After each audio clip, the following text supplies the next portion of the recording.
I think we can move on to our next speaker. So Henry Tyne, who's presenting something on data and outreach, format play, education, and awareness. So Henry, whenever you want, the floor is yours. Can you hear me? Is that okay? Yep, all perfect. Okay, sorry, I get the impression I've been speaking a lot this morning. Sorry about that. I'll keep quiet after this. Anyway, thanks for that. The whole social media side of it is really is something that in a lot of sort of mainstream research we tend to sort of shun, or at least we're not very good at sort of engaging with. So it's very interesting just to hear some of the sort of the general issues and things about that, and about the fact that dealing with the notion of outreach it involves a whole series of postures and practices that basically shift our attitudes and get us out of our rather cozy, comforting offices where we do our work. So basically, that's what I'm going to be talking about. So we're looking at outreach using some of the French data, although it doesn't have to be restricted to the French data. Obviously, we worked on the data that we had and we were familiar with, but obviously this should ideally go beyond just the data we had. So my sort of presentation, I don't know where I'm supposed to sort of press to make it. Probably there. Do you know what I'm going to do? I'm just going to move. I don't need to see my head, do I, when I'm talking? Right. Okay. So I should be looking at. I actually cut it into two sort of bits, if you like. Working with outreach, and the first bit we'll actually see sort of a product of this. And the first bit actually has two parts. The first part of which I'm actually going to really just not really deal with here, because that would be that would actually make a whole new content. So basically, we've been looking at outreach and connecting in the like with the wider world, rather than using social media, although we did use it quite extensively with one of our partners, by actually entering into a form of sort of pedagogical dialogue, if you like, with different instances promoting or looking after education. So one of these was the UTL, which is basically the I think in English we refer to the U3A as University for retired people. Okay, in French it's l'Université du temps libre, where there were two panels that actually dedicated to working with people, retired folks, sort of working with our data and looking at some of the stuff that was going on, and basically saying, how does this work with you? Just 2 seconds. Ludo, come here. Come here. Do you know what? This fellow's just come into my office. Come around here. Say hello to everybody, Ludo. Hello, everybody. Who's there?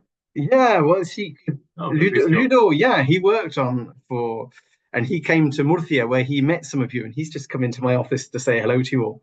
I'm afraid he can't be with you, so that's really good to see him. So that I'm just taking time to say that. And here's my keys. I just need to say, that's my car keys. He needs to go and get something out of my car. And then you bring back the keys. Tu veux prendre ta voiture et... Je vais l'amener là, comme vous avez dit. Ouais. Est-ce que tu peux prendre mon passe?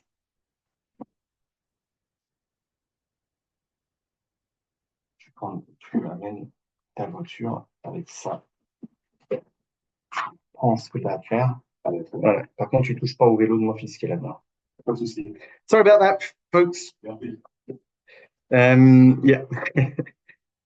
I'm having to juggle with teaching and stuff, so he's got to sort some stuff out.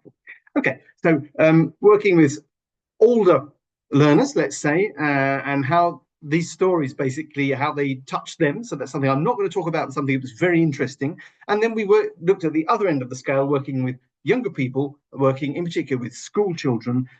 This is looking at what would be the first or second year of secondary school. So this is 11, 12-year-old, which is an age group which is very interesting to work with.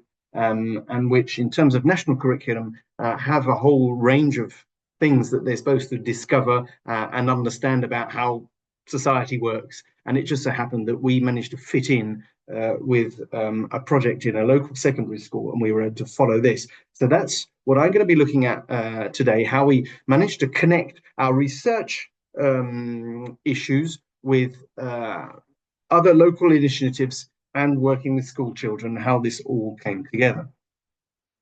So I'll just moved on. So the French data, as has already been said, so 31 speakers, 24 nationalities.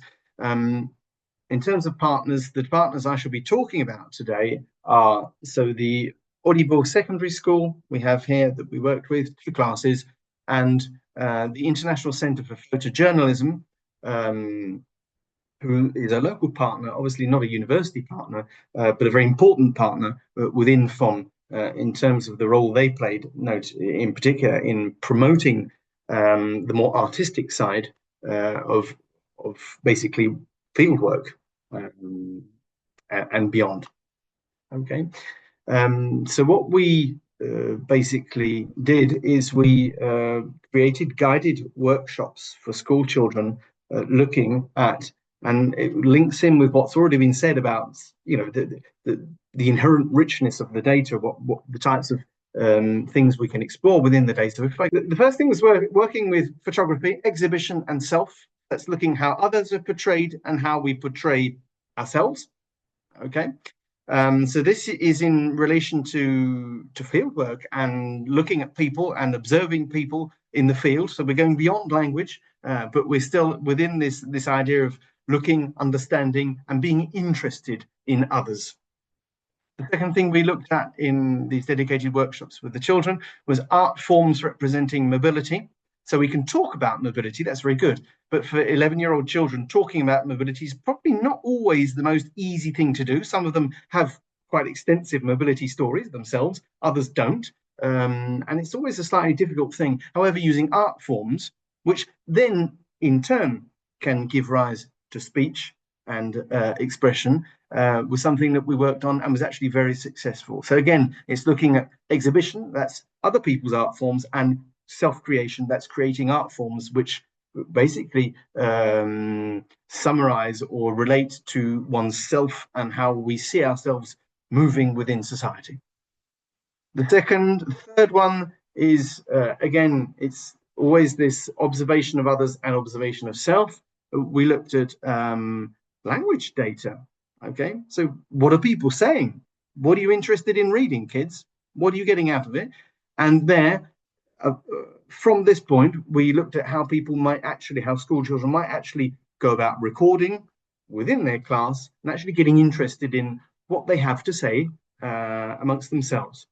Okay, and the last point I've made here is that working with the teachers, we wanted to bridge a sort of a gap between the importance of existing data. In other words, if we go to look at an exhibition, if we go and if we look at the television, if we look at things, there's a whole load of we're in sometimes in, it doesn't have to be a passive mode, but we're in a sort of a, you know, we're in a receptive mode, but it's how we can just move from the receptive mode to the sort of the productive mode within the same field of inquiry, reflection, or whatever we want to call it. So that was very interesting with teachers, getting children to be actors rather than just receiving information and being told that this is what things are like.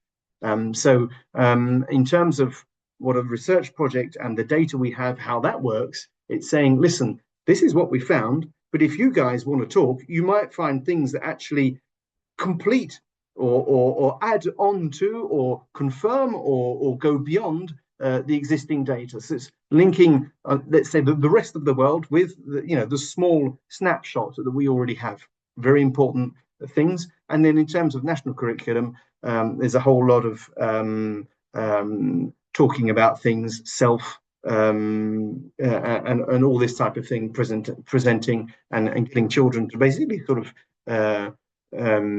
express opinions, views, and in a collaborative manner. This is a slide actually used recently in Granada. You may have already seen it. I quite like it because we see a whole load of things going on within this workshop with a class of children. Here we can see a linguistic workshop looking at corpus data. Here we can see children working with a photographer. We're within an art gallery. Okay. Here we have pictures taken in the field. We have narrative rewritings of people's stories done by a sociologist who's here. And then if I click on this one, here we have an art form, which is embroidered in actual fact, depicting mobility in an artistic manner. I'll just move on here. Here we have exploring, if we can see some of these art forms here relating to our data. And I'll just move on to this one. Here we have that we didn't see in the first picture. Here we have so children saying, hey, how about if we record ourselves? What do we get out of all of this? And here we have that. And here we have them exploring map making art forms, talking about where they might have moved from and to, or might be interested in going to, and why they might be doing that. And here we have some taking pictures. So we have this whole range of activities which basically relate to everything that's already been said about FOM and the types of things that come out of all of this. Now, what I'm going to do now is I'm going to show you then a film which was made of this whole session. Okay, but I guess the point that the film is making and that you'll see coming out of it is how working with this inclusive manner, with putting researchers, photographers, journalists, teachers, children all together, what actually comes out is that the almost spontaneously the overall message that from freedom of movement, the Freedom of Movement project wanted to try and explore is actually coming across very strongly. There's a very nice section in which one of the people actually says, well, it's actually very interesting to see children actually getting interested in each other within their class as a result of having interacted with the data and with this project. So I guess what I'm interested in here is seeing how some of the values and the things that that we see within our analysis actually sort of are able to sort of play off and reach out to children, although we didn't actually sort of say with the teachers, you wait, at the end of this session you'll have the kids being, that wasn't what the outcome was. It was exploratory. We wanted to see what happened. And finding kids actually saying, well, hold on, I didn't realize that so-and-so in my class could say such really good, funny things, well, you never gave them a microphone to do it. So I guess all of this type of thing was really the main type of sort of result that we had, how values, ideas, and also a whole range of intuitions were actually able to come out of what the children had to say. Now, I'm just going to give you one very small example. When we look at the interview data, so a quick interview, children were recorded, transcript, and they were able to see it. We actually see their written transcript, really exciting. They loved it. And I just asked them a simple question intuitively. What do you reckon is the most frequent word in what you've just said? What do you think And it was very interesting to see, for example, the teachers' intuitions were completely wrong. They said, well, it might be freedom, or it might be liberty, or it might be things like that. When in actual fact, the children said, no, that person says a lot, or that person says They were really interested in just like these sort of, the intricacies and the technicalities of how this discourse was produced. Because when you actually stimulated the children, say, okay, that's interesting. Why do you think that person says a lot? Well, maybe because they didn't actually know exactly how to respond on that, because they were talking about something they didn't really know. And so it was a way into getting the kids to be aware of what it takes to talk about things we're not usually at ease talking about, and how language actually serves us in many ways. And language is not just about using the smart words in the dictionary that the teacher would probably like us to use. So that was very nice. And the teachers went off with the transcripts of each child, and we're going to be following that up with them, working with how we might want to use those in a later role. So this first thing, as I said, you must take time to put some good speakers on because the music's quite good as well, and immerse yourself within this film just to get an overview of how this whole session worked. And I'll conclude on this first feature by just saying that we were. I mean, it was an amazing thing to happen, but we were lucky enough to have the French Minister for Culture who actually came to the launch of the exhibit. So the children, when they turned up, they knew that just a few days prior to their visit, a minister had been there talking about our data. So that was just a nice thing. I mean, it wasn't necessarily planned like that, but it happened like that, and that was a huge kudos for the project and for the for the whole message we were wanting to put across. Particularly when we know, I won't get involved in politics, but when we know, about the particular profile of that particular minister. Anyway, I won't say any more. Let's now, I'm going to go back to my sharing. I think I'll just share this. The second thing, I mean, obviously it was a shorter because I had it, envisaged actually showing you the film. So that the second piece I wanted to share, again, outreach data, how we can get this data working with people who are looking at education in this sense. This is working with a trainee, so student teachers, if you like. So I'm really just going to summarize some of the stuff we did just in this two slides that come. So two basic things. So how can we get students to develop greater empathy, or it's called teacher empathy in the literature, or we sometimes call it learner-centeredness, through interaction with the data. It's something that I've become very interested in, is getting teachers or trainee teachers to not only consider their sort of lesson planning and how they're thinking about teaching from a learner-centered point of view, but actually connecting with genuine concerns, which is something that's not always easy when you take we take a lesson, you prepare for things. A lot of it's hypothetical. You're not actually, we're not particularly aware of some of the genuine aspects. And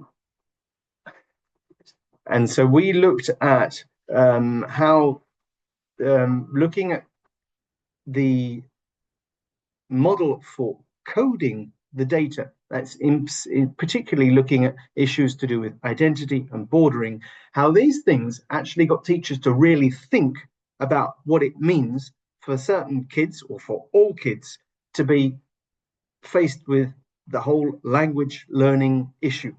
Okay, getting them to move on from the as we often find, sort of the standard or the basic communicative things. I've got to talk a language, I've got to learn a language to be able to ask for a bus or ask the time and this sort of thing. Actually, sort of push teachers to consider that other issues to do with how language might actually fit into somebody's life, other than just as a sort of a purely functional feature that is, just another lesson within a busy schedule in the teaching day. So I guess that's what we were looking at. And so, specifically, if we want to couch that within the within the framework we have, we looked at how critical discourse analysis then can be applied to studying mobility discourses to promote awareness in teaching. And I'm going to summarize this with this. I think it was one of my favorite quotes that comes out of the interviews we did with student trainee teachers after they'd been through this sort of process of just looking at discourses and how this might affect the types of things that they might want to bring into their teaching. So I've translated it into English here for you, so that's nice. And we can thank Bouchra, who's a second-year master's student, for this. You can't see the slide? Okay, I should just... You can't see it at all. Can you see it now? Have you got that? Yeah. Okay, so thank Bushra, second-year master's student, for this lovely summary. So finally, this analysis allowed me not only to better understand their experiences and their experiences of immigration in France, but also to reflect on my role as a future teacher of French as a foreign language, how to welcome these kinds of stories in the classroom and promote diversity, as well as create an environment where everyone feels legitimate. I think perhaps within this particular session and elsewhere, I've concentrated more on the earlier parts of this little statement. I think it's the last two elements in red on your slide that I'm particularly interested in here, and that link up with the other stuff we did with the school children. Promoting diversity. Classrooms are diverse. Contrary to what a lot of people would want us to believe, all classrooms are diverse in many ways. They can be linguistically, cognitively, culturally diverse. So the idea of promoting diversity is an inherent richness. Obviously, it's, it goes without saying, but still needs to be said. And in particular, teachers felt they needed ways of actually finding a way of not only promoting it is perhaps easy, but finding some way of making it legitimate, the fact we're promoting diversity. So some of this is to do with creating an environment where everybody feels that we're all part of a big puzzle and we all come together, and without the different pieces of the puzzle, well, the puzzle doesn't make sense.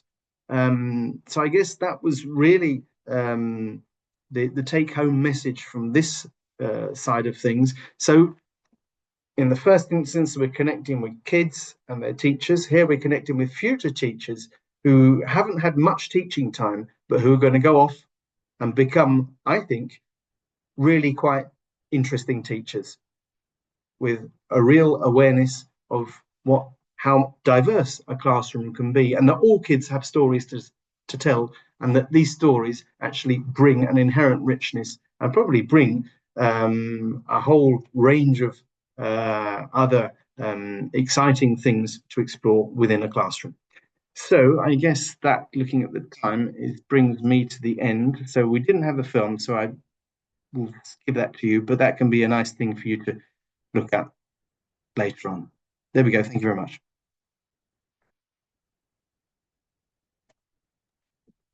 Okay, thank you, Henry. And I was just thinking about the fact that this material is perfect also for maybe courses that deal with intercultural communication and issues such as decentering our culture, thinking about decentering our culture, our language as the norm, or things like that. I mean, I think it's central, no, to young students to compare when they're thinking about immigration or migrants and so on, to compare to some experiences that they know in their own lives. So that was really, really interesting, Andre. Yeah, thanks for that. Yeah, that's something I didn't mention, and it's something that does come out. Yes, that whole aspect. And I guess there are probably, that we could probably do quite a themed approach to looking at that, all of these issues that would gain from having this type of approach. And obviously we're going through, we've got interviews with the student teachers, and we're going through those to look at how they do these things, because we can probably do some some of this is quite themed in terms of what's picked up. Then there are other things. There's things like heritage languages. There are a whole range of sort of things that obviously exist within research, within that are pinpointed and become educational issues, which I find quite interesting.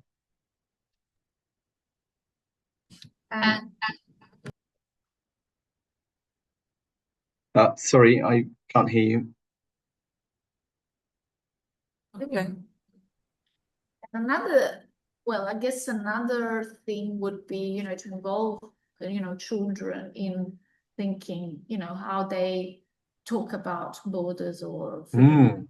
And so that was also illuminating, and so I think that's also a fantastic perspective, because it just shows how we obviously, as we grow, we have, things that are, somehow we gain perspectives that are influenced by the media and so on and so on, social structures that we obviously acquire, yes, socially. So that was also very, very interesting. So yeah, there's a lot to do with that. Yeah. I've just put the link in the chat, but I don't know who actually accesses the discussion chat thing. Don't know if all the participants can get it there. I think it's only hosts and panelists. Is that right? Yeah, the hosts and panelists. But probably you can share this link at least with FOMAS through the email, or I can do it for you. Yeah. I'm just thinking if I don't know, I don't have the list of everybody who's in the group. I can see 21 people. Be interesting if everybody had access to that. Don't know how to. Yeah. We will share the video with participants anyway. So, but if you want, we can try it later on. It's just a link to a Google Drive where it's just sitting for you to access. Obviously, it needs to be. Yeah, it needs to be. Yep. It's not yet sort of embedded within the website and all the rest of it. Thank you, Henry, for your presentation. This was really interesting and insightful.